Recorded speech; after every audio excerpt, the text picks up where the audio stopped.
అందరికీ నమస్కారం. Welcome to our news channel.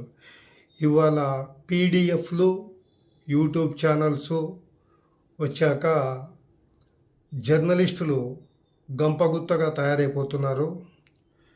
కనీసం సీనియర్లన్న గౌరవభావం కానీ, అసలు జర్నలిస్ట్ అంటే ఏమిటో సరి అయిన వివరణ కూడా తెలియని వాళ్ళు, ఒక చిన్న స్టోరీని కూడా క్రియేట్ చేయలేని వాళ్ళు కాళ్ళ ఎగరేసుకుంటూ 200కు 300కు అమౌంట్కు కక్కుర్తి పడుతూ వార్తలు కవర్ చేసేవాళ్ళు చాలామంది అయిపోయారు. ఈ ఊరు ఆ ఊరని కాదు. ఇలాంటి వాళ్లకు నా ఒక చిన్న అనుభవాన్ని, అలాగే బనగానపల్లి లాంటి ప్రాంతంలో ఒక జర్నలిస్టుగా పనిచేయడం కత్తి మీద సాము లాంటిదని తెలియజేయడానికి ఒక చిన్న 2 నిమిషాల వీడియో మీ ముందుకు తెస్తున్నాను. ఇవాళ నాకు 60 సంవత్సరాలు అయినా కూడా ఉత్సాహంగా వీడియోలు చేయగలుగుతున్నానంటే భగవంతుడిచ్చిన ఆయుష్, భగవంతుడిచ్చిన ఆరోగ్యం, ఉత్సాహం. ఈ నేపథ్యంలోనే నేను ఒక ప్రవృత్తిగా మాత్రమే జర్నలిస్టుగా ముందుకు పోతున్నాను. అవి 1989 ప్రాంతం అనుకుంటాను. నాకు దాదాపుగా 22 సంవత్సరాలు 23 సంవత్సరాలు జీవనోపాధి కోసం విధాయకం లేని పరిస్థితుల్లో బనగానపల్లిలో ఈనాడు దినపత్రికలో న్యూస్ టుడే కంట్రిబ్యూటర్గా జీవితాన్ని ప్రారంభించాను.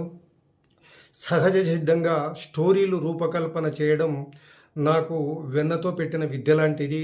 ఆ కోణంలో ఈనాడులో తొందరలోనే ఒక మంచి పేరు సంపాదించాను.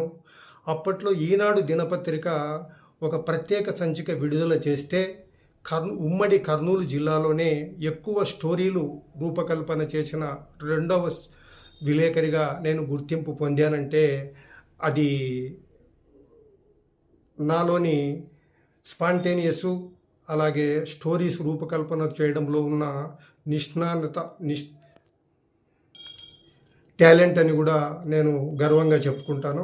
ఇక చివరగా వస్తే నేను పనిచేసే రోజుల్లో నేను ఇప్పుడే ఇందాక చెప్పాను కదా, 1989 నుంచి పీరియడ్ అని.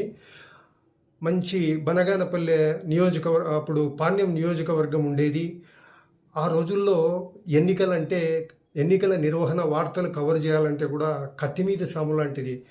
అలాంటిది అప్పుడు నాకు 23 సంవత్సరాల వయసులో కూడా నేను ఇక్కడ ప్రధాన అభ్యర్థులుగా ఉన్న కాటసాని రాంభూపాల్ రెడ్డి, బిజ్జం సత్యం రెడ్డిలను ఇంటర్వ్యూ చేయగలిగాను. అవి దినపత్రికలో ఈనాడులో సెంటర్ స్ప్రెడ్